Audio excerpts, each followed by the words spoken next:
गुलाब जैसन खिलल बाड़ू, तू भंवरा से मिलल बाड़ू, करत दिल के कतल बाड़ू, के कर मेहनत के फल बाड़ू।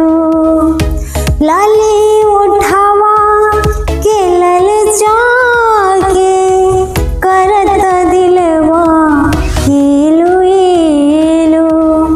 हीरोइन हो हीरोइन तू नैना पीलू, कहता खिया नशा में जीलू। हीरोइन हो हीरोइन तू नैना पीलू, कहता खिया नशा में जीलू। गुलाब जैसन खिलल बाड़ू, तू भंवरा से मिलल बाड़ू, करत